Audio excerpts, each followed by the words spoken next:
Hello guys, അടുത്തായിട്ട് കണ്ട പടം ആസിഫ് അലി, അമല പോൾ, പിന്നെ ഷറഫുദ്ദീൻ അല്ലേ പുള്ളിയുടെ പേര്, ഷറഫുദ്ദീൻ. പുള്ളി അഭിനയിച്ച ലെവൽ ക്രോസ് എന്ന് പറഞ്ഞൊരു സിനിമയാണ്. അപ്പോൾ ഒട്ടും പ്രതീക്ഷയില്ലാതെ ഒരു ട്രെയിലർ പോലും കാണാതെ പോയി കണ്ടൊരു സിനിമയാണ്. പക്ഷേ സിനിമ അത്ഭുതപ്പെടുത്തി കളഞ്ഞു. ട്വിസ്റ്റുകളുടെ അയ്യരുകളി എന്ന് പറയാം ഈ സിനിമ. ആകെ 2 മണിക്കൂറുള്ളൂ ഈ സിനിമ, പക്ഷേ നല്ല എൻഗേജിങ് ആയിരുന്നു സിനിമ. പിന്നെ ഫുള്ള് ട്വിസ്റ്റാണ് പടം, ഫുള്ള് ട്വിസ്റ്റ്. എന്ന് വെച്ച് കഴിഞ്ഞാൽ സിനിമ ഒരു പ്രത്യേക തരത്തിലുള്ളൊരു ട്രീറ്റ്മെൻറ്റാണ്.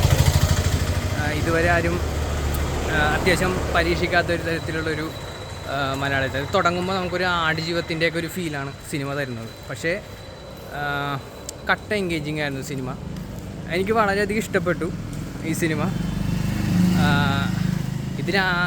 നമുക്ക് ക്ലൈമാക്സ് വരെ പറയുന്നില്ല, കൂടുതലായിട്ട് പറയുന്നില്ല.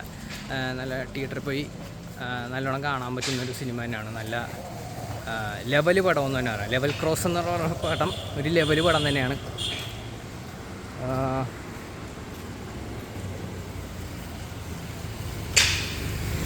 ഈ സിനിമയിൽ ആകെ 3 കഥാപാത്രങ്ങളേ ഉള്ളൂ. അതാണ് ആസിഫ് അലിയാണ് മെയിൻ റോള്, പിന്നെ അമല പോളും പുള്ളിയും മെയിൻ റോളാണ്, ഷറഫുദ്ദീനും ഒരു മെയിൻ റോളാണ്.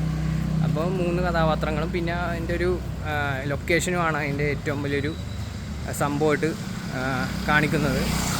നമ്മുടെ മറ്റേ മലക്കോട്ടെ വാലിബലിലെ ഫ്രെയിമുകൾ ഇൻസ്പയർ ചെയ്ത് അങ്ങനത്തെ ഷോട്ടുകളായിരുന്നു കൂടുതൽ. നല്ല രസമുണ്ടായിരുന്നു പടം, എനിക്ക് ഭയങ്കര ഇഷ്ടപ്പെട്ടു. എല്ലാവരും തിയേറ്ററിൽ പോയി കാണുക.